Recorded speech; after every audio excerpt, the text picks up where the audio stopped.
골프에 미친 남편과 아들, 제가 쓰러져도 라운딩부터 끝내고 오더군요. 47년을 헌신했지만 투명인간 취급당했습니다. 그래서 저는 복수를 하기로 결심했습니다. 사연 시작 전 구독과 좋아요는 사랑입니다. 저는 박영희입니다. 올해 72이죠. 47년을 남편 강대식과 함께 살았습니다. 아들 강민석을 낳아 키우고 이 집안을 위해 제 인생을 바쳤어요. 그런데 요즘 들어 이상한 기분이 듭니다. 제가 이 집에 있는 건지 없는 건지 모르겠더라고요. 5년 전부터였습니다. 남편과 아들이 골프에 빠져들기 시작한 게 처음에는 건강에 좋다며 반가워했죠. 그런데 점점 이상해졌습니다. 주말마다 새벽 5시에 일어나 골프장으로 향했어요. 밤 10시가 되어서야 집에 돌아왔습니다. 새벽 4시 30분이면 저는 부엌에 섰습니다.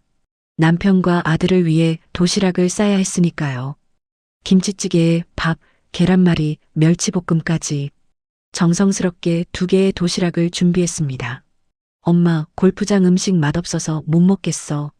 아들 민석이가 한 말입니다. 제가 새벽같이 일어나 싼 도시락은 고마워하지 않더군요. 남편 대식도 마찬가지였습니다. 여보, 점심때 먹을 거 좀 더 싸줘. 골프 치면 배고프단 말이야. 감사하다는 말은 없었습니다. 당연하다는 듯이 요구만 했죠. 남편의 골프 회원권은 3천만 원짜리였습니다. 민석이는 매달 200만 원씩 골프 레슨을 받았어요. 최신 골프채 세트에 골프와 골프복까지 돈 쓰는 걸 보면 숨이 막혔습니다. 그러면서 저에게는 한 달에 15만 원만 줬어요. 집에서 뭐 쓸 데 있어? 15만 원이면 충분하잖아.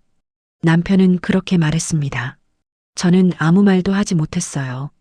47년을 그렇게 살아왔으니까요. 제 목소리를 내본 적이 없었습니다. 어느 날 용기를 냈습니다. 용돈을 좀 올려달라고 말했죠. 왜 돈이 더 필요한데? 집에만 있으면서. 남편의 대답이었습니다. 가슴이 무너지는 것 같았어요. 저도 사람인데 갖고 싶은 게 있고 하고 싶은 게 있는데 15만 원으로는 친구들과 밥 한 번 먹기도 빠듯했습니다. 결혼기념일이 다가왔습니다. 47년 전 그날 25살 처녀였던 제가 강대식에게 시집왔던 날이죠. 설레는 마음으로 그날을 기다렸습니다. 남편이 분명 기억하고 있을 거라 믿었어요. 아침에 남편이 옷을 입더군요. 골프복이었습니다. 여보, 오늘 어디가? 아, 오늘 골프대회 있어. 상금이 꽤 되거든. 남편은 태연하게 말했습니다. 저는 떨리는 목소리로 물었어요. 오늘이 무슨 날인지 알아? 무슨 날? 아, 목요일이지. 왜? 심장이 철렁 내려앉았습니다. 47년을 함께 산 사람이 결혼기념일을 까맣게 잊고 있었어요. 아들 민석이에게도 물어봤습니다. 민석아, 오늘 무슨 날인지 알아? 글쎄요. 엄마, 저 오늘 라운딩 있어서 바빠요. 아들도 몰랐습니다. 아니, 알려고 하지 않았던 거겠죠. 저녁이 되었습니다. 혼자 케이크를 샀어요. 작은 거였습니다. 혼자 먹을 거니까요. 촛불을 켜고 앉아 있었습니다. 텅 빈 식탁, 꺼지지 않는 촛불, 그리고 저 혼자. 눈물이 주르륵 흘러내렸습니다. 47년이 이렇게 허무하게 느껴진 적이 없었어요. 밤 10시가 넘어 남편과 아들이 돌아왔습니다. 술 냄새를 풍기며 웃고 떠들었죠. 아, 오늘 라운딩 정말 좋았어. 버디도 2개나 했고. 아버지, 오늘 제 드라이버 샷 보셨죠? 250m는 나간 것 같아요. 골프 이야기뿐이었습니다. 식탁 위 케이크를 보고도 아무 말이 없었어요. 엄마, 배고픈데 뭐 먹을 거 없어? 민석이가 물었습니다. 결혼기념일 케이크 앞에서 제 아들은 저녁 메뉴를 물어봤어요. 오늘이 무슨 날인지 정말 모르겠니? 제 목소리가 떨렸습니다. 남편이 고개를 갸웃했죠. 무슨 날? 아, 맞다. 우승 상금 탔어. 50만 원이야. 제 마음은 안중에도 없었습니다. 골프대회 상금만 생각하고 있었어요. 다음 날이었습니다. 아침 식탁에서 민석이가 말했어요. 엄마는 집에만 있으니까 심심하지 않잖아요. 저랑 아버지는 밖에서 일하고 운동하느라 바쁘거든요. 그 말을 듣는 순간 뭔가 제 안에서 무너지는 소리가 들렸습니다. 집에만 있다고요? 47년 동안 이 집을 지키고 살림을 꾸리고 두 사람을 뒷바라지한 게 아무것도 아니란 말인가요? 엄마, 제 골프복 세탁했어요? 오늘 입고 가야 하는데. 여보, 내 골프화 어디 있어? 아침부터 골프 이야기였습니다. 저는 로봇처럼 움직였어요. 골프복을 꺼내주고 골프화를 찾아주고 아침을 차렸습니다. 식사 중에도 골프 이야기만 했습니다. 스윙 자세가 어쩌고, 퍼팅이 어쩌고. 저는 그 자리에 있었지만 없는 사람 같았어요. 투명 인간이 된 기분이었습니다. 엄마도 골프 배워볼래요? 어느 날 민석이가 물었습니다. 순간 가슴이 뛰었어요. 나도 같이 할 수 있다는 건가? 아니, 엄마 나이에 무슨 골프야. 그냥 집에서 쉬는 게 좋지. 남편이 바로 잘라 말했습니다. 민석이도 고개를 끄덕였죠. 맞아요. 골프는 체력이 필요하거든요. 엄마는 집에서 편하게 계세요. 저는 72입니다. 하지만 아직 건강해요. 새벽 5시에 일어나 밥을 하고 하루 종일 집안일을 하고 밤늦게까지 빨래를 개는 체력은 있습니다. 그런데 골프를 칠 체력은 없다고 하더군요. 저는 이 집에서 무엇일까요? 가정부일까요? 아니면 정말로 투명 인간일까요? 47년을 함께 산 가족인데 저는 보이지 않는 사람이 되어버렸습니다. 거울을 봤습니다. 주름진 얼굴에 힘없는 눈동자. 언제부터 이렇게 늙어버렸을까요? 아니, 언제부터 이렇게 작아져 버렸을까요? 나는 이 집에서 뭐지? 혼자 중얼거렸습니다. 대답은 돌아오지 않았어요. 텅 빈 집에서 저 혼자만의 질문이었습니다. 그렇게 몇 달이 흘렀습니다. 명절이 다가오고 있었어요. 추석이었죠. 제사 준비를 해야 했습니다. 시어머니와 시아버지 제사상을 차려야 했어요. 47년 동안 한 번도 거르지 않고 준비했던 일이었습니다. 명절 일주일 전부터 장을 봤습니다. 전 부칠 재료, 나물 삶을 것들, 과일까지. 장바구니 3개를 들고 집에 돌아왔어요. 팔이 저릿저릿했습니다. 예전 같지 않더군요. 명절 이틀 전이었습니다. 저녁 식사 중에 남편이 말했어요. 여보, 나랑 민석이 추석 당일에 골프 가기로 했어. 젓가락을 들고 있던 제 손이 멈췄습니다. 잘못 들은 줄 알았어요. 추석 당일에요? 제사는요? 제사는 당신이 지내면 되잖아. 우리는 명절 특선 골프 패키지 예약했거든. 남편의 목소리는 태연했습니다. 마치 아주 당연한 일을 말하는 것처럼요. 명절 특선이래요. 평소보다 훨씬 싸게 라운딩할 수 있대요. 민석이가 거들었습니다. 신이 난 목소리였어요. 그럼 제사는 제가 혼자 지내란 말인가요? 제 목소리가 떨렸습니다. 가슴이 답답했어요. 친척들한테 우리 없다고 하면 되잖아. 요즘 제사도 간소하게 지내는 추세라며 남편은 그렇게 말하고는 밥을 먹기 시작했습니다. 더 이상 대화할 필요가 없다는 듯이요. 시어머니, 시아버지 제사인데요. 아들이 없으면 어떡해요? 에이 엄마, 요즘 시대가 어느 시대인데. 형식에 그렇게 얽매이지 마세요. 민석이의 말이었습니다. 제 아들이, 제가 낳아서 키운 아들이 그런 말을 했어요. 그날 밤 잠을 이룰 수 없었습니다. 천장만 바라보며 누워 있었어요. 47년 동안 한 번도 빠지지 않고 제사를 지냈습니다. 시어머니가 살아계실 때는 새벽부터 일어나 음식을 준비했죠. 시어머니가 돌아가신 후에는 혼자서 모든 걸 준비했어요. 그런데 이제 혼자 지내라고 하더군요. 골프가 더 중요하다고요. 명절 전날이 되었습니다. 새벽 4시에 일어났어요. 전을 부쳐야 했습니다. 동그랑땡, 생선전, 버섯전, 고기전. 10가지가 넘는 전을 부쳤습니다. 기름 튀는 소리만 부엌에 가득했어요. 연기가 자욱했습니다. 눈이 따가웠죠. 눈물이 났는지 연기 때문인지 알 수 없었어요. 나물도 삶았습니다. 도라지, 고사리, 시금치, 콩나물. 하나하나 정성스럽게 무쳤습니다. 손이 아팠어요. 관절이 쑤셨습니다. 오후가 되었습니다. 갈비찜을 만들고 있었어요. 무거운 냄비를 들어 올리는 순간이었습니다. 갑자기 눈앞이 캄캄해졌어요. 어지러움이 밀려왔습니다. 냄비를 놓으려 했지만 힘이 없었어요. 쿵! 바닥에 주저앉았습니다. 숨이 가빠졌어요. 식은땀이 흘렀습니다. 가슴이 조여왔죠. 한참을 그렇게 앉아 있었습니다. 일어날 수가 없었어요. 온몸에 힘이 빠졌습니다. 핸드폰을 꺼냈습니다. 떨리는 손으로 119를 눌렀어요. 여기 어디세요? 무슨 일이세요? 쓰러졌어요. 숨이 안 쉬어져요. 겨우 말했습니다. 주소를 알려줬어요. 구급차가 온다고 했습니다. 남편에게 전화했습니다. 벨이 울렸어요. 한참 만에 봤더군요. 왜? 지금 라운딩 중인데. 배경에서 웃음소리가 들렸습니다. 골프 치는 소리도 들렸어요. 나 쓰러졌어요. 119 불렀어요. 뭐? 쓰러졌어? 어디가 아픈데? 숨이 안 쉬어져요. 가슴이 아파요. 라운딩 끝나고 갈게. 일단 병원 가 있어. 전화가 끊어졌습니다. 라운딩 끝나고 온다고요. 제가 쓰러졌는데 골프를 다 치고 온다고 했습니다. 민석이에게도 전화했어요. 받지 않더군요. 문자를 보냈습니다. 엄마 쓰러져서 병원 간다. 한참 후에 답장이 왔어요. 병원비 카드로 결제하세요. 저도 라운딩 중이에요. 핸드폰을 쥔 손이 부들부들 떨렸습니다. 눈물이 멈추지 않았어요. 구급대원들이 왔습니다. 들것에 실려 나갔어요. 이웃들이 복도에서 지켜보고 있었습니다.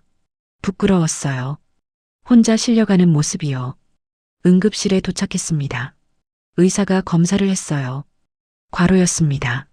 극심한 스트레스와 피로 때문이라고 했죠. 보호자는 어디 계세요? 간호사가 물었습니다. 오는 중입니다. 거짓말이었어요. 남편은 골프를 치고 있었고 아들도 마찬가지였으니까요. 혈압이 많이 높으시네요. 당장 입원하셔야 할 것 같은데요. 의사의 말이었습니다. 고개를 끄덕였어요. 다른 선택지가 없었습니다. 입원실로 옮겨졌습니다. 4인실이었어요. 다른 환자들은 가족들이 옆에 있었습니다.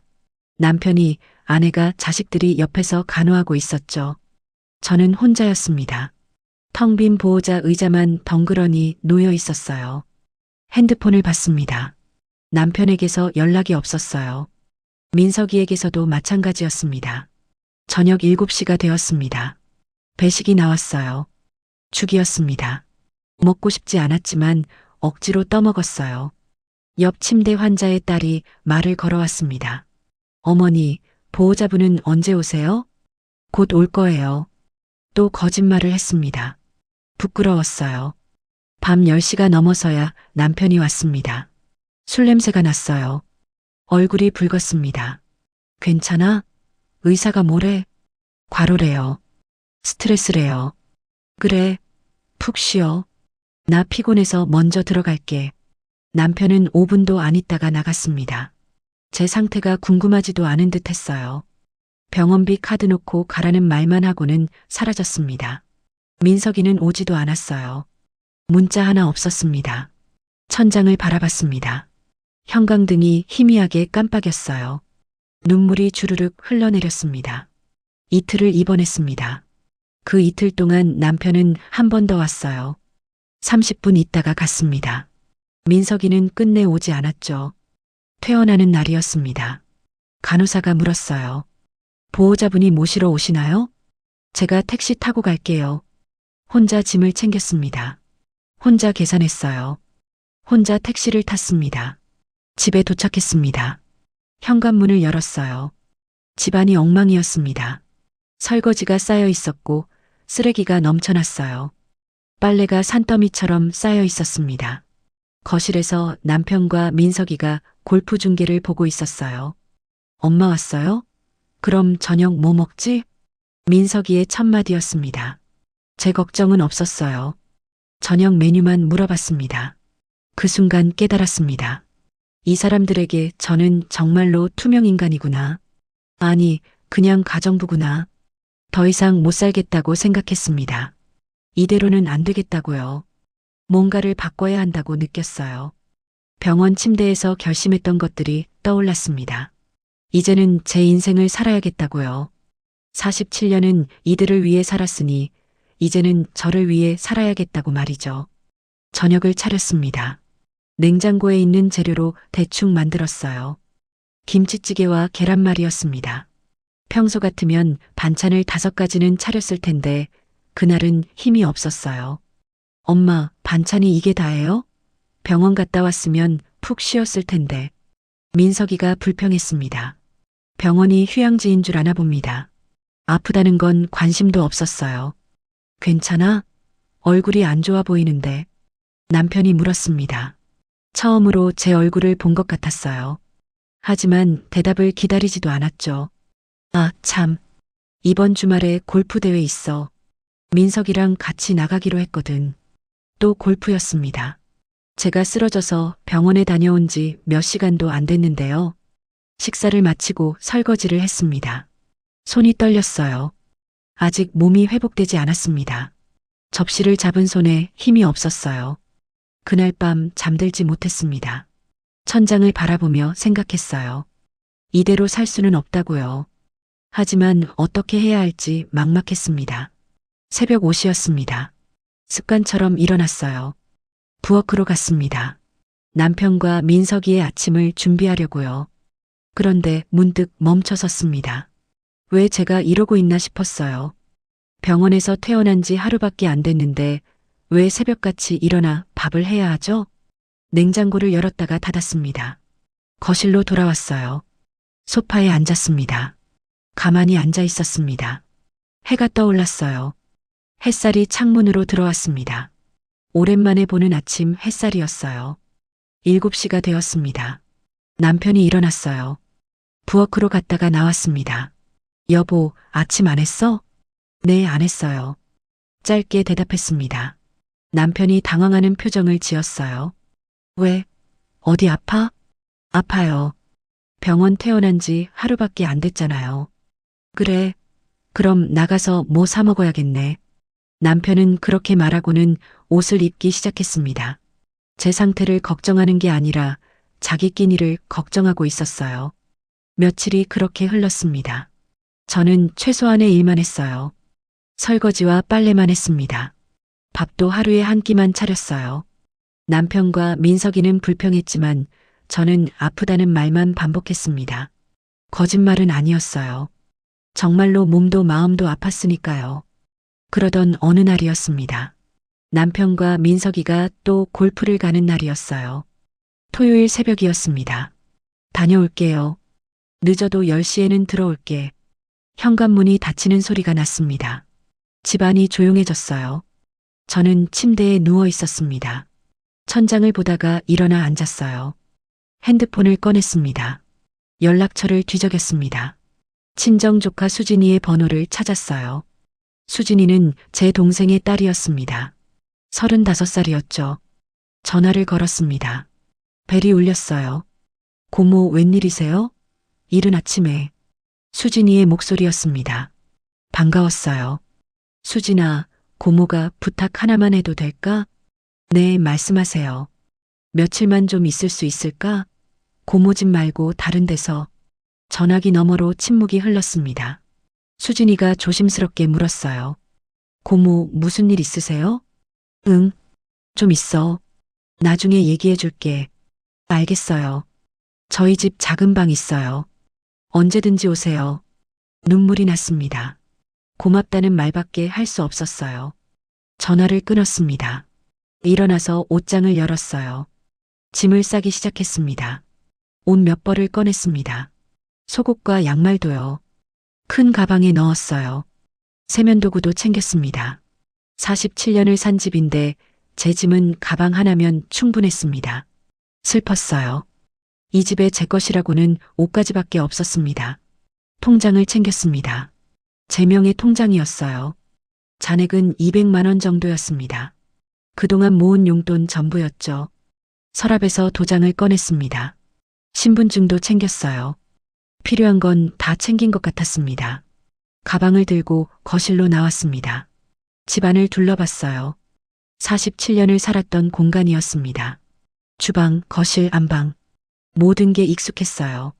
하지만 이제는 낯설게 느껴졌습니다. 이곳이 정말 제 집이었나 싶었어요. 식탁으로 갔습니다. 메모지를 꺼냈어요. 펜을 들었습니다. 손이 떨렸습니다. 무슨 말을 써야 할까요? 한참을 고민했어요. 그리고 짧게 적었습니다. 앞으로 알아서 사세요. 골프나 열심히 치세요. 메모지를 식탁 위에 놓았습니다. 그게 전부였어요. 더 할 말이 없었습니다. 현관으로 갔습니다. 신발을 신었어요. 가방을 들었습니다. 문손잡이를 잡았죠. 잠시 멈췄습니다. 정말로 나가도 되는 걸까요? 47년을 산 집을 이렇게 떠나도 되는 걸까요? 하지만 더 이상 망설이고 싶지 않았습니다. 문을 열었어요. 밖으로 나갔습니다. 계단을 내려갔습니다. 한 계단씩 내려갈 때마다 가슴이 두근거렸어요. 무섭기도 했고 이상하게 설레기도 했습니다. 아파트 정문을 나섰습니다.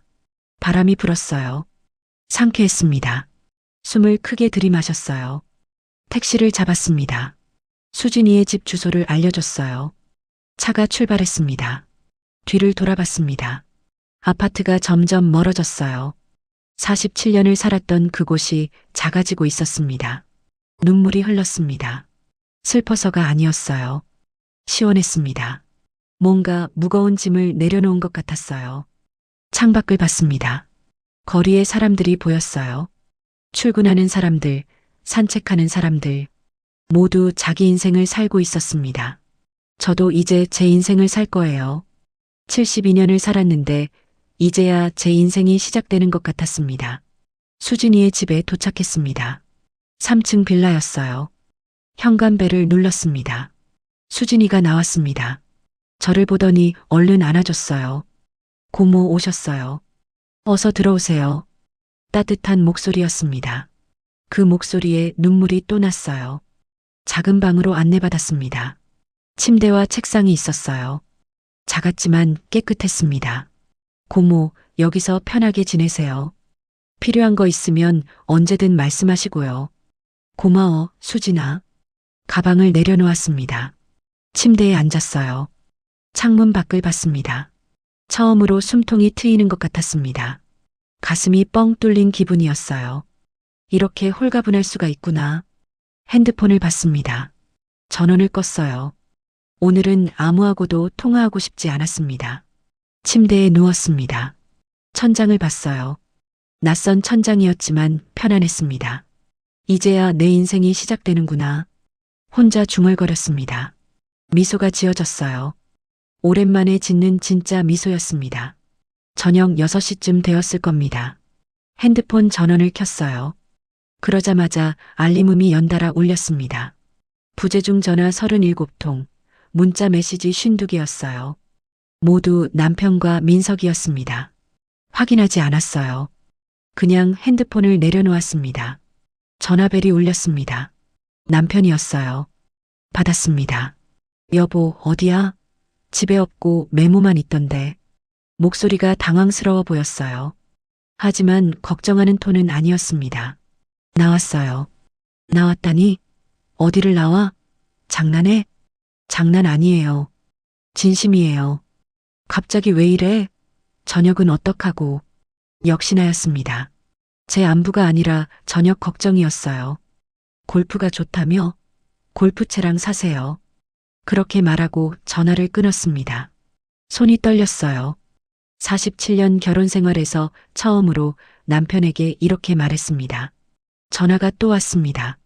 받지 않았어요. 문자가 쏟아졌습니다. 농담 그만하고 빨리 집에 와. 진짜 화났어? 내가 뭘 잘못했는데. 저녁 굶겠네. 빨리 와. 읽지 않고 핸드폰을 꺼버렸습니다. 마음이 편해졌어요. 수진이가 저녁을 차렸습니다. 김치찌개와 제육볶음이었어요. 간단했지만 맛있었습니다.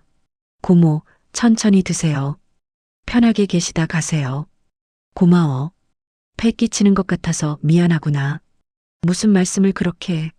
고모는 저희 가족이잖아요. 가족이라는 말이 가슴에 와닿았습니다. 정작 47년을 함께 산 사람들은 저를 가족으로 여기지 않았는데요. 그날 밤 푹 잤습니다. 오랜만에 편안한 잠이었어요. 다음 날 아침이었습니다. 핸드폰을 켜봤어요. 부재중 전화가 78통으로 늘어나 있었습니다. 민석이에게서 온 문자가 있었어요. 엄마, 장난 그만하고 집에 와요. 아버지랑 나 어떡하라고. 장난이래요. 제 인생이 장난처럼 보이나 봅니다. 그리고 며칠이 흘렀습니다. 전화는 계속 왔지만 받지 않았어요. 문자만 확인했습니다. 사흘째 되던 날이었습니다. 남편의 문자였어요. 집이 엉망이야. 쓰레기 버리는 것도 모르겠고. 빨리 와. 웃음이 났습니다. 쓰레기 버리는 것도 모른다고요? 47년 동안 제가 다 했으니까요. 나흘째였습니다. 여보, 회사 가는데 와이셔츠가 없어. 어디 있는지 모르겠어. 5째 날이었습니다. 냉장고에 먹을 게 하나도 없어. 장은 어떻게 보는 거야? 6째였습니다. 배달 음식만 먹었더니 속이 안 좋아. 집밥이 먹고 싶어. 문자를 읽으며 씁쓸하게 웃었습니다. 제가 없으니 불편하다는 거죠. 그래도 저를 걱정하는 말은 한마디도 없었어요. 일주일이 지났습니다. 민석이에게서 전화가 왔어요. 이번에는 받았습니다. 엄마, 언제까지 이러실 거예요? 짜증 섞인 목소리였습니다. 모르겠다. 당분간은 이렇게 살 거야. 집이 난장판이에요. 설거지는 쌓여 있고 쓰레기는 넘쳐나고. 내가 하면 되잖니. 제가요? 저 바빠요. 회사 다니고 골프도 쳐야 하는데. 골프는 빠지지 않는군요. 그럼 아버지 보고 하라고 해. 아버지도 바쁘시다고요. 엄마가 해야죠. 왜 내가 해야 하는데? 민석이가 말문이 막힌 듯 침묵했습니다. 엄마니까요. 엄마라고 가정부는 아니야. 전화를 끊었습니다. 가슴이 두근거렸어요. 처음으로 아들에게 이렇게 말했습니다. 열흘이 지났습니다. 남편이 직접 찾아왔어요. 수진이 집 주소를 알아낸 모양이었습니다. 초인종이 울렸습니다. 수진이가 문을 열어줬어요. 고모부 오셨어요. 거실로 나갔습니다. 남편이 서 있었어요. 얼굴이 수척해 보였습니다. 구겨진 셔츠를 입고 있었어요. 여보, 집에 가자. 왜 이러는 거야? 싫어요. 갑자기 왜 이래? 내가 뭘 잘못했어? 정말로 모르는 것 같았습니다. 뭘 잘못했는지요. 47년 동안 저를 투명인간 취급했잖아요. 무슨 소리야? 언제 그랬어? 병원에 입원했을 때도 골프 치러 가셨잖아요. 결혼기념일도 잊으셨고요. 남편이 눈을 깜빡였습니다. 기억나지 않는다는 표정이었어요. 그건 그때 중요한 경기가 있었잖아. 저보다 골프가 중요했다는 거죠. 아니, 그게 아니라 이제 제 인생 살래요. 저도 하고 싶은 거 하면서 살고 싶어요. 집에서 편하게 살면 되잖아. 뭘 더 하고 싶은데? 편하게 살라고요? 새벽 5시에 일어나 밥하고 빨래하고 청소하고 설거지하는 게 편한 거래요? 돌아갈 생각 없어요. 그냥 가세요. 여보, 제발. 가세요. 단호하게 말했습니다. 남편이 한참 서 있다가 돌아갔어요. 문이 닫혔습니다. 다리에 힘이 풀렸어요. 소파에 주저앉았습니다. 수진이가 옆에 앉았습니다. 고모, 괜찮으세요? 응, 괜찮아. 눈물이 났습니다. 슬픈 게 아니었어요. 후련했습니다. 2주가 지났습니다. 남편에게서 문자가 왔어요. 집에 바퀴벌레가 나왔어. 어떡하지? 바퀴벌레도 제가 처리해줘야 하나 봅니다. 약 사서 뿌리세요. 어떤 약? 마트 가서 물어보세요. 그렇게 답했습니다. 민석이의 문자도 왔어요. 엄마, 양말이 어디 있는지 모르겠어요. 서랍장 둘째 칸. 그게 어디예요? 직접 찾아봐. 남편과 민석이는 집안일을 하나도 몰랐습니다. 47년 동안 제가 다 해줬으니까요. 이제야 제가 얼마나 많은 일을 했는지 깨닫고 있는 것 같았어요. 한 달이 되었습니다. 남편에게서 전화가 왔어요. 여보, 회사에서 망신당했어. 셔츠가 구겨져서. 다림질하세요. 어떻게 하는데? 유튜브 보세요. 전화를 끊었습니다. 저는 수진이의 집에서 편안하게 지내고 있었습니다. 아침에 일어나면 커피를 마셨어요. 창밖을 보며 멍하니 앉아있기도 했습니다. 누구를 위해 밥을 차리지 않아도 됐어요. 설거지할 그릇도 적었습니다. 빨래도 제 것만 하면 됐죠. 자유로웠습니다. 이렇게 가벼울 수가 있구나 싶었어요. 그 사이 남편과 민석이의 집은 점점 엉망이 되어가고 있었습니다. 문자로 알 수 있었어요. 쓰레기 치우는 법 좀 알려줘. 냄비에 밥이 눌어붙었어. 어떡하지? 화장실이 막혔어. 하나하나가 우스웠습니다. 이런 것도 못하면서 어떻게 살아왔던 걸까요? 아, 제가 다 해줬으니까요. 골프채를 붙들고 있던 그 손으로 이제는 걸레를 잡아야 할 겁니다. 그게 싫으면 배달 음식을 먹거나 밖에서 사 먹으면 되겠죠. 저는 더 이상 상관없었습니다. 한 달 반이 지났습니다. 수진이가 제안했어요. 고모, 저희 카페에서 일해보시는 게 어때요? 수진이는 작은 카페를 운영하고 있었습니다. 동네 주택가에 있는 조용한 곳이었어요. 내가 카페 일을 할 수 있을까? 물론이죠. 어려운 일 아니에요. 커피 내리는 것만 배우시면 돼요. 망설여졌습니다. 72살에 새로운 일을 시작한다는 게요. 하지만 해보고 싶었어요. 그래, 한번 해볼게. 좋아요. 내일부터 같이 출근해요. 다음 날 아침이었습니다. 오랜만에 설레는 마음으로 일어났어요. 옷을 골라 입었습니다. 거울을 봤어요. 생기가 도는 것 같았습니다. 카페는 집에서 걸어서 10분 거리였어요. 아침 공기가 상쾌했습니다. 이렇게 아침 산책을 해본 게 언제였던가요? 카페 문을 열었습니다. 원두향이 코끝을 스쳤어요. 따뜻하고 아늑한 공간이었습니다. 고모, 여기 앉으세요. 커피 내리는 법부터 알려드릴게요. 수진이가 친절하게 가르쳐줬습니다. 원두를 갈고 물 온도를 맞추고 추출하는 방법까지 생각보다 어렵지 않았어요. 고모는 손이 정확하세요. 금방 배우실 것 같아요. 칭찬을 들으니 기분이 좋았습니다. 47년 동안 집안일만 하면서 이런 칭찬은 들어본 적이 없었죠. 첫 손님이 왔습니다. 동네 아주머니였어요. 어머, 새로 오셨네요? 네, 오늘부터 일하게 됐어요. 잘 부탁드려요. 아메리카노를 주문받았습니다. 떨리는 손으로 커피를 내렸어요. 수진이가 옆에서 지켜봐줬습니다. 잘하셨어요, 고모. 손님에게 커피를 내드렸습니다. 아주머니가 한 모금 마시더니 미소를 지었어요. 맛있네요. 누가 타주신 거예요? 제가 탔어요. 손맛이 있으시네요. 따뜻한 느낌이 나요. 가슴이 벅찼습니다. 제가 만든 걸 누군가가 좋아해 준다는 게요. 이런 기분이 이렇게 좋은 줄 몰랐습니다. 하루 종일 바빴어요. 손님들이 계속 왔습니다. 커피를 타고 음료를 만들고 설거지도 했어요. 집에서 하던 일과는 달랐습니다. 누군가의 감사를 받으며 하는 일이었어요. 할머니가 타주시는 커피 정말 맛있어요. 대학생처럼 보이는 손님이 말했습니다. 고맙습니다. 또 오세요. 네, 꼭 올게요. 커피도 맛있지만 할머니 미소가 더 따뜻해요. 얼굴이 화끈거렸습니다. 쑥스러웠지만 기뻤어요. 저녁이 되었습니다. 문을 닫고 정리를 했어요. 수진이가 봉투를 건넸습니다. 고모, 오늘 일당이에요. 벌써? 한 달 후에 받는 거 아니야? 아니에요. 저희는 주급으로 드려요. 봉투를 열어봤습니다. 20만 원이 들어 있었어요. 제 손으로 번 돈이었습니다. 눈물이 났습니다.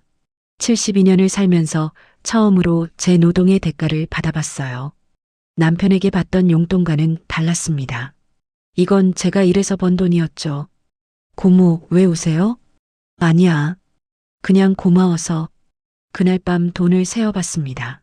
한 장 한 장 만져봤어요. 제 돈이라는 게 실감났습니다. 일주일이 지났습니다. 카페 일이 재미있었어요. 아침마다 출근하는 게 기다려졌습니다. 단골 손님들이 생겼습니다. 저를 보러 오는 손님들도 있었어요. 할머니, 오늘도 오셨네요. 응, 왔어. 할머니, 커피 한 잔 주세요. 다른 사람이 타주면 맛이 달라요. 이런 말을 들을 때마다 가슴이 따뜻해졌습니다. 누군가에게 필요한 사람이 된 기분이었어요. 한 달이 지났습니다. 첫 월급을 받았어요. 80만 원이었습니다. 고모, 수고하셨어요. 정말 잘하세요. 고마워, 수진아. 내 덕분이야. 그 돈으로 수진이에게 선물을 샀습니다. 예쁜 스카프였어요. 고모, 이거 비싼 건데. 괜찮아. 내가 번 돈으로 사고 싶었어. 제 돈으로 누군가에게 선물을 산다는 게 이렇게 뿌듯한 일인 줄 몰랐습니다. 그리고 나머지 돈으로 뭔가를 하고 싶었어요. 예전부터 하고 싶었던 것들이요. 동네 주민센터에 갔습니다. 노인대학 안내문이 붙어 있었어요. 수영, 서예, 우쿨렐레 수업이 있었습니다. 등록하고 싶은데요.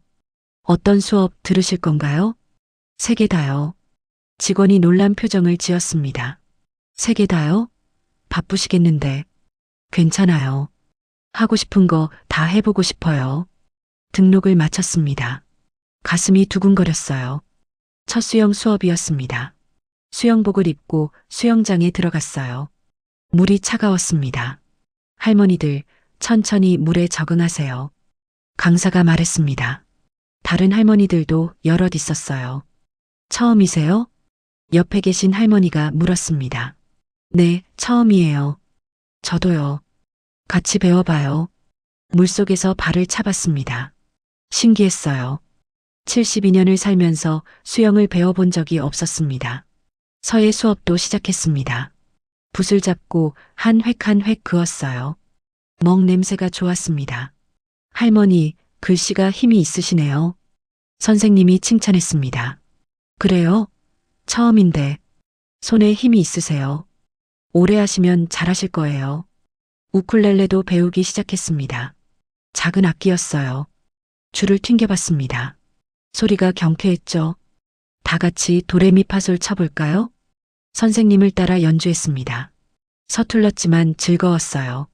수업이 끝나고 같은 반 할머니들과 이야기를 나눴습니다. 저는 남편 돌아가시고 혼자 살아요. 심심해서 왔어요. 한 할머니가 말했습니다.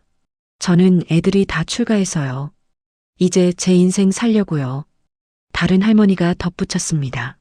저도요. 47년을 남편과 아들 뒷바라지만 했어요. 이제는 제가 하고 싶은 거 하려고요. 제 이야기를 했습니다. 할머니들이 고개를 끄덕였어요. 맞아요. 우리도 우리 인생 살아야죠. 이제라도 시작한 게 어디예요. 함께 웃었습니다. 동질감이 느껴졌어요. 같은 처지였던 사람들이었습니다. 수업 후에 카페에서 차를 마셨습니다. 4명이서 수다를 떨었어요. 웃고 떠들었습니다. 집에 돌아와 거울을 봤습니다. 얼굴에 생기가 돌았어요. 눈이 반짝였습니다. 내가 이렇게 웃을 수 있었구나. 스스로에게 말했습니다. 거울 속 제가 웃고 있었어요. 진짜 웃음이었습니다. 핸드폰을 꺼냈습니다. 사진을 찍었어요. 수영하는 모습, 서예 작품, 우쿨렐레 치는 모습까지 SNS에 올렸습니다. 처음 만든 계정이었어요. 72살에 시작하는 새로운 인생. 댓글이 달렸습니다. 멋지세요. 저도 용기 얻어갑니다. 할머니 최고예요. 뿌듯했습니다. 누군가에게 용기를 줄 수 있다니요. 카페에서도 사진을 찍었습니다. 제가 탄 커피, 웃고 있는 손님들, 수진이와 함께 찍은 사진까지 하나하나 올렸습니다. 팔로워가 생겼어요. 처음에는 10명, 20명, 그러다 100명이 넘었습니다. 할머니 카페 어디예요? 가고 싶어요.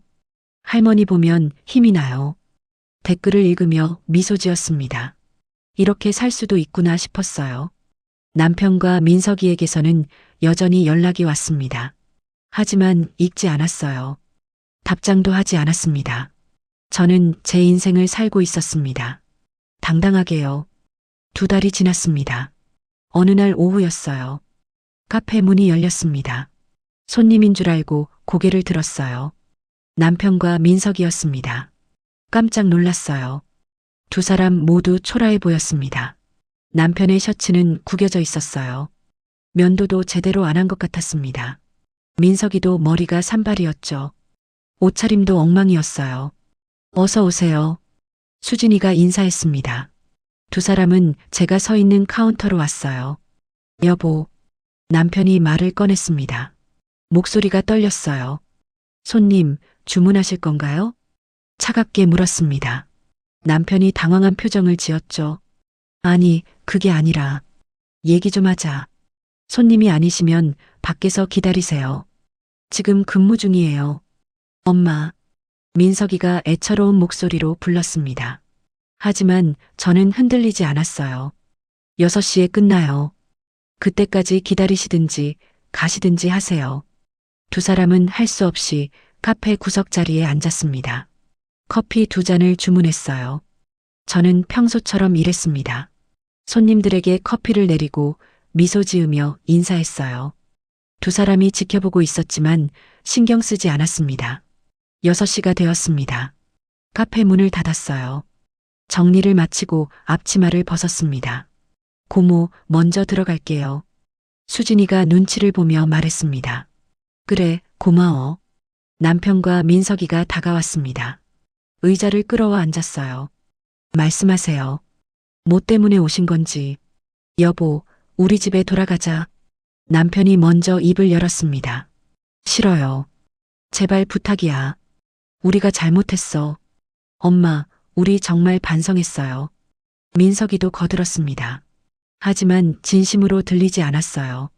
뭘 잘못했는데요? 물었습니다. 두 사람이 서로 쳐다봤어요.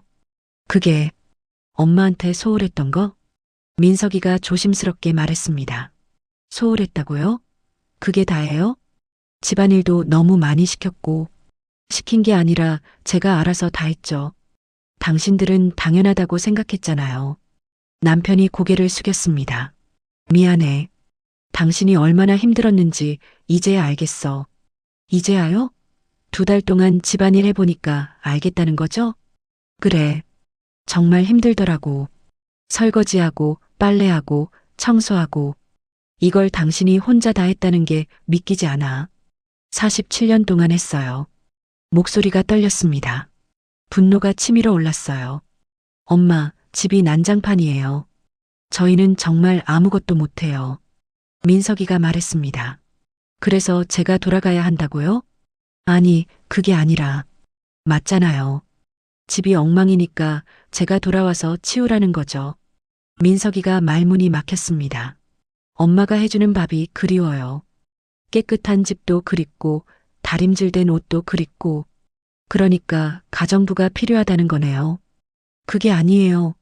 민석이가 소리쳤습니다. 그러더니 무릎을 꿇었어요. 바닥에 무릎을 대고 절을 했습니다. 엄마, 우리가 진짜 잘못했어요. 다시 집으로 돌아와요. 남편도 무릎을 꿇었습니다. 두 사람이 제 앞에서 고개를 숙이고 있었어요. 가슴이 먹먹했습니다. 하지만 쉽게 용서할 수 없었어요. 일어나세요. 엄마, 일어나라고요. 두 사람이 일어났습니다. 눈물을 흘리고 있었어요. 당신 없으면 안 되겠소. 골프 회원권도 정리했소. 남편이 말했습니다. 정말로요? 응. 팔았어. 민석이 것도. 왜요? 골프가 뭐가 중요해. 당신이 있어야지. 이제야 그걸 깨달았다고요. 2달 만에요. 엄마, 저도 골프 안 칠게요. 레슨도 끊었어요. 갑자기 왜 그렇게 변한 거예요? 물었습니다. 민석이가 눈물을 닦았어요. 엄마 없으니까 아무것도 안 되더라고요. 회사에서도 셔츠 구겨져서 창피했고 밥도 제대로 못 먹고 그래서 제가 필요하다는 거죠. 아니에요. 그게 아니라 민석이가 말을 이었습니다. 엄마가 해주는 밥, 깨끗한 집, 다림질된 옷. 그게 당연한 줄 알았어요. 엄마는 그냥 집에 있는 줄만 알았죠. 맞아요. 저는 그냥 집에 있는 사람이 아니었어요. 이제 알아요. 엄마가 얼마나 많은 일을 했는지, 그게 얼마나 힘든 일인지. 민석이의 목소리가 떨렸습니다. 엄마, 솔직히 말할게요. 처음엔 불편해서 돌아오시라고 했어요. 하지만 지금은 달라요. 뭐가 달라졌는데? 엄마가 보고 싶어요. 엄마 목소리가 듣고 싶고 엄마 웃는 얼굴이 보고 싶어요. 눈물이 났습니다. 참으려 했지만 흘러내렸어요. 지금까지 엄마를 사람으로 안 봤어요. 그냥 엄마니까 당연히 해야 하는 사람으로만 봤죠. 이제야 제가 보이나요? 47년 동안은 안 보이더니 목이 메었습니다. 남편이 제 손을 잡았어요. 미안해. 정말 미안해. 당신을 투명인간으로 만든 게 나였어. 병원에 입원했을 때도 골프 치러 가셨잖아요. 그때 정말 못된 짓을 했어. 지금 생각하면 내가 미친 사람이었어. 남편의 손이 떨리고 있었습니다. 결혼기념일도 잊으셨잖아요. 47년을 함께 산 사람이 결혼기념일을 잊다니. 나 정말 나쁜 놈이야. 이제 와서 그런 말 해봤자. 알아. 너무 늦었다는 거. 하지만 진심이야. 정말로 잘못했어. 민석이도 제 손을 잡았습니다. 엄마, 저도 이기적이었어요. 엄마 생각은 안 하고 제 편한 것만 생각했어요. 너도 이제야 알았구나. 네. 늦었지만 알았어요. 엄마도 사람이고 힘들고 아프고 외롭다는 거요. 한참을 침묵이 흘렀습니다.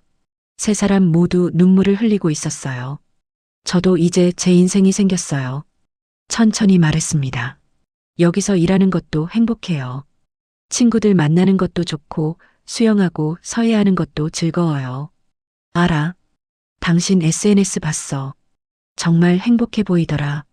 SNS를 보셨어요? 응. 매일 봐.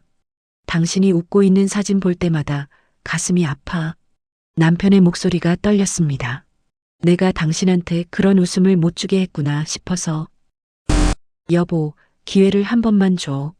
달라질게. 진심으로 변할게. 진심으로 반성하고 달라질 테니 한 번만 기회를. 민석이도 애원했습니다. 저는 두 사람을 바라봤습니다. 초라하고 지쳐 보였어요. 진심으로 후회하고 있는 것 같았습니다. 하지만 쉽게 결정할 수 없었어요. 47년 동안 쌓인 상처가 2달 만에 아물 수는 없었습니다. 생각해 볼게요. 정말? 네. 하지만 약속할 수는 없어요. 시간이 필요해요. 알겠어. 기다릴게. 얼마든지. 남편이 고개를 숙였습니다. 민석이도 마찬가지였어요. 두 사람이 일어났습니다. 문을 향해 걸어갔어요. 문 앞에서 남편이 돌아봤습니다. 당신이 정말 소중한 사람이었는데 그걸 이제야 알았어. 그렇게 말하고 나갔습니다. 저는 빈 카페에 혼자 남았습니다. 창밖을 바라봤어요. 두 사람의 뒷모습이 작아지고 있었습니다. 마음이 복잡했습니다. 용서해야 할까요? 아니면 이대로 제 인생을 살아야 할까요? 답은 아직 몰랐습니다. 일주일이 지났습니다. 그 사이 남편과 민석이에게서 매일 문자가 왔어요. 오늘도 당신 생각했어. 엄마 잘 지내고 계시죠? 당신이 좋아하던 꽃집 앞을 지나갔어. 예전 생각이 나더군. 엄마 오늘 회사에서 칭찬받았어요. 엄마한테 제일 먼저 말하고 싶었어요. 하나하나 읽으며 생각했습니다. 정말로 변한 걸까요? 아니면 불편해서 그러는 걸까요? 노인 대학 수업이 끝난 후였습니다. 친해진 할머니들과 차를 마시고 있었어요. 영희 씨, 요즘 고민 있어 보여요. 경숙 할머니가 물었습니다. 남편이랑 아들이 돌아오래요. 그래요? 영희 씨 어떻게 할 거예요? 모르겠어요. 용서해야 할지, 이대로 살아야 할지. 옆에 있던 명자 할머니가 말했습니다. 제 생각에는요, 조건을 달아보세요. 조건이요? 네. 그냥 돌아가면 또 똑같아질 거예요. 확실하게 못을 박아야죠. 맞아요. 각서라도 받으세요. 경숙 할머니도 거들었습니다. 그날 밤 곰곰이 생각했습니다. 돌아간다면 어떤 조건이 필요할까요? 종이를 꺼내 적기 시작했습니다. 하나, 둘, 셋. 5가지 조건이 나왔어요. 다음 날 남편에게 문자를 보냈습니다. 내일 카페로 오세요. 민석이도 같이요. 답장이 바로 왔습니다. 알겠어. 꼭 갈게. 이튿날 오후였습니다. 두 사람이 카페에 왔어요. 지난번보다는 나아 보였습니다. 셔츠도 다림질이 되어 있었어요. 근무가 끝나고 자리에 앉았습니다. 준비한 종이를 꺼냈어요. 집에 돌아갈게요. 정말? 남편의 얼굴이 환해졌습니다. 민석이도 미소를 지었어요. 대신 조건이 있어요. 조건? 뭐든지 들어줄게. 잘 들어보세요. 하나라도 못 지키면 그날로 다시 나올 거예요. 종이를 펼쳤습니다. 첫 번째, 집안일은 공평하게 분담합니다. 설거지, 빨래, 청소 모두요. 알겠어. 두 번째, 제 용돈은 월 100만 원입니다. 100만 원? 민석이가 놀란 표정을 지었습니다. 왜요? 당신들은 골프에 매달 수백만 원씩 썼잖아요. 아니, 그게 아니라. 알겠어요. 세 번째, 저는 카페 일을 계속합니다. 노인 대학도 다니고요. 남편이 고개를 끄덕였습니다. 당연하지. 당신 인생이니까. 네 번째, 골프는 월 2회로 제한합니다. 2회? 너무 적어요? 아니, 아니야. 2회면 충분해. 민석이가 얼른 대답했습니다. 다섯 번째, 가족 식사는 주 3회 의무입니다. 그때만큼은 핸드폰도 보지 말고 대화를 나누는 거예요. 좋아. 다 지킬게. 이 조건들을 각서로 써주세요. 서명하고 도장도 찍어야 해요. 종이와 펜을 건넸습니다. 남편이 받아 적기 시작했어요. 손글씨로 5가지 조건을 하나하나 적었습니다. 여기 서명하고요. 도장도 찍었습니다. 민석이도 같이 서명했어요. 이거 안 지키면 어떻게 되는 거예요? 그때는 진짜 끝이에요. 다시는 돌아가지 않을 거예요. 목소리에 힘을 주었습니다. 두 사람이 고개를 끄덕였어요. 알겠습니다. 꼭 지킬게요. 일주일 후였습니다. 짐을 챙겨 집으로 돌아갔어요. 수진이가 배웅해줬습니다. 고모, 힘들면 언제든 오세요. 고마워, 수진아. 내 덕분에 새로운 인생을 살았어. 포옹을 나눴습니다. 눈물이 났어요. 집 앞에 도착했습니다. 남편과 민석이가 현관에서 기다리고 있었어요. 어서 와요. 다녀왔습니다. 문을 열고 들어갔습니다. 집안이 깨끗했어요. 청소를 한 것 같았습니다. 우리가 청소했어요. 어때요? 잘했네요. 거실을 둘러봤습니다. 확실히 예전과는 달랐어요. 어색하지만 노력한 흔적이 보였습니다. 저녁 준비할게요. 부엌으로 가려는데 남편이 말렸습니다. 아니, 오늘은 민석이가 할 거야. 제가요?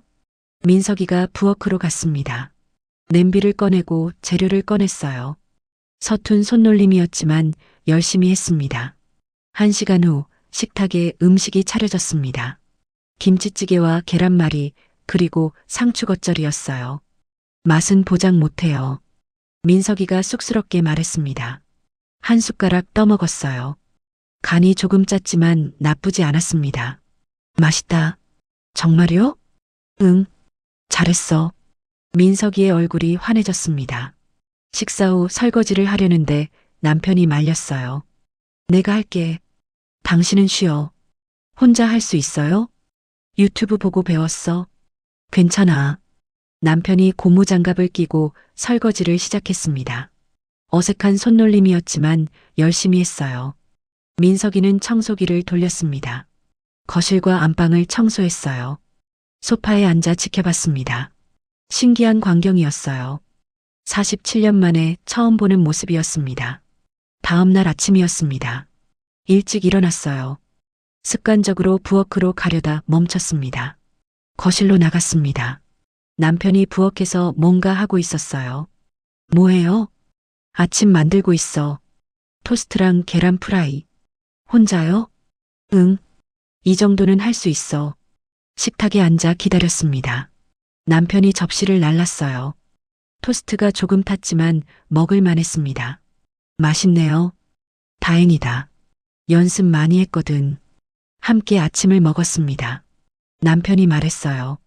오늘 카페 가지? 네. 몇 시에 끝나? 6시요. 그럼 저녁은 내가 준비할게. 뭐 먹고 싶어? 아무거나요. 알겠어. 맛있는 거 해놓을게. 출근 준비를 했습니다. 현관으로 가는데 민석이가 나왔어요. 엄마 다녀오세요. 너도 회사 잘 다녀와. 네. 저녁 때 봬요. 집을 나섰습니다. 계단을 내려가는데 이상한 기분이 들었어요. 뭔가 달라진 것 같았습니다. 카페에 도착했습니다. 수진이가 반겼어요. 고모, 집은 어때요? 달라졌어. 많이. 다행이다. 고모부랑 민석이가 정말 노력하나 봐요. 응. 서툴지만 열심히 하더라. 하루를 일했습니다. 손님들에게 커피를 내리고 미소 지었어요. 행복했습니다. 6시에 집으로 돌아갔습니다. 현관문을 여는데 음식 냄새가 났어요. 구수한 된장찌개 냄새였습니다. 다녀왔어요. 왔어? 손 씻고 앉아. 식탁에 음식이 차려져 있었습니다. 된장찌개, 불고기, 나물 반찬까지 남편이 혼자 준비한 거였어요. 이거 다 만들었어요? 응. 어때? 대단한데요. 세 사람이 둘러앉아 저녁을 먹었습니다. 남편이 물었어요. 오늘 카페에서 무슨 일 있었어? 단골 손님이 케이크를 사오셨어요. 제 생일도 아닌데. 왜? 커피가 맛있대요. 감사하다고. 당신 커피가 정말 맛있긴 하지. 민석이가 끼어들었습니다. 엄마, 저 오늘 프로젝트 발표 잘했어요. 그래, 잘했네. 팀장님이 칭찬하셨어요. 준비 많이 한 게 보인대요. 대견하다. 대화가 오갔습니다. 47년 만에 처음 나누는 진짜 대화였어요. 골프 이야기가 아닌 서로의 일상을 나누는 대화였습니다. 설거지를 하려는데 민석이가 말렸어요. 엄마, 오늘 제가 할게요. 엄마는 쉬세요. 괜찮아. 같이 하자. 아니요. 제가 할게요. 엄마는 일하고 오셨잖아요. 민석이가 설거지를 했습니다. 남편은 분리수거를 했어요. 저는 소파에 앉아 지켜봤습니다. 이상한 기분이었습니다. 낯설지만 나쁘지 않았어요. 아니, 좋았습니다. 일주일이 지났습니다. 새로운 생활에 적응하고 있었어요. 아침은 남편이 준비하고 저녁은 돌아가며 만들었습니다. 청소와 빨래도 분담했어요. 저는 카페 일을 계속했습니다. 노인 대학도 다녔어요.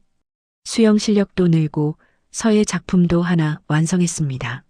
어느 토요일이었습니다. 가족 식사 날이었어요. 민석이가 요리를 했습니다. 파스타였어요. 엄마, 오늘 제가 만든 거예요. 맛있어요. 한 입 먹어봤습니다. 생각보다 맛있었어요. 잘했다. 요리 실력이 늘었네. 유튜브 보고 연습했어요. 식사 중에 남편이 말했습니다. 다음 주에 골프 가려고 하는데. 그래요? 응. 한 달에 2번이니까 괜찮지? 물론이죠. 다녀오세요. 같이 갈래? 당신도 배워보는 거 어때? 저요? 응. 나이가 뭐가 중요해.